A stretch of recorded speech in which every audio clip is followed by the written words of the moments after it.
അപ്പോൾ നമുക്കൊന്ന് വയനാട്ടിലേക്ക് പോകണം. എന്താണ് ഇപ്പോഴത്തെ അവിടുത്തെ പ്രത്യേകിച്ചും മേപ്പാടി മേഖലയിൽ മുണ്ടക്കയിലും ചൂരൽമലയിലൊക്കെ എന്താണ് അവസ്ഥ എന്ന് നമുക്കറിയേണ്ടതുണ്ട്.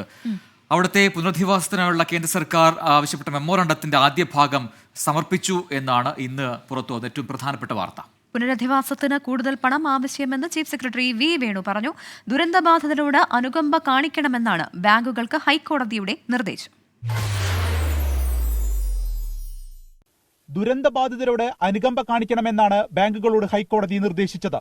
സർക്കാർ സഹായത്തിൽ നിന്നും EMI, വായ്പാ കുടിശ്ശിക എന്നിവ പിടിക്കരുത്. മൗലികമായ കടമ മറക്കരുതെന്നും നിർദ്ദേശിച്ചു. കേരളം ഏറെ പ്രതീക്ഷിക്കുന്ന കേന്ദ്ര സഹായം ഇതിനായുള്ള മെമ്മോറാണ്ടത്തിന്റെ ആദ്യ ഭാഗം സമർപ്പിച്ചു കഴിഞ്ഞു. നഷ്ടങ്ങളുടെ കൃത്യമായ കണക്കാണ് ഈ ഭാഗത്തുള്ളത്. മുണ്ടക്കൈ ചൂരൽമല ഉരുൾപൊട്ടലിലെ നാശനഷ്ടങ്ങളുടെ കണക്കാണ് ആദ്യ ഭാഗത്ത്. 1200 കോടിയുടെ നഷ്ടമുണ്ടായി.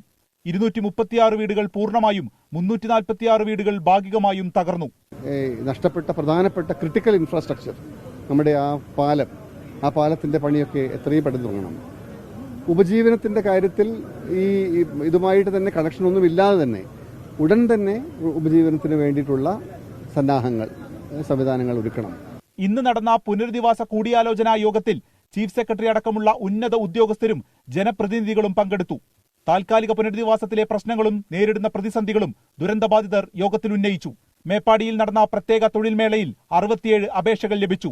5 പേർക്ക് ഇന്ന് തന്നെ ജോലി നൽകി. 794 കുടുംബങ്ങളെയാണ് ഇപ്പോൾ ഐഡന്റിഫൈ ചെയ്തിട്ടുള്ളത്. ആ കുടുംബങ്ങളിൽ ഒരാൾക്കെങ്കിലും പൂർണ്ണമായും തൊഴിലുണ്ടാക്കാവുന്ന വിധത്തിലുള്ള ഒരു നടപടിക്രമത്തിലേക്ക് പോകും. ദുരന്തബാധിതർക്കുള്ള മുസ്ലിം ലീഗിന്റെ സഹായ വിതരണവും ഇന്ന് നടന്നു. ടീം 24 വയനാട്.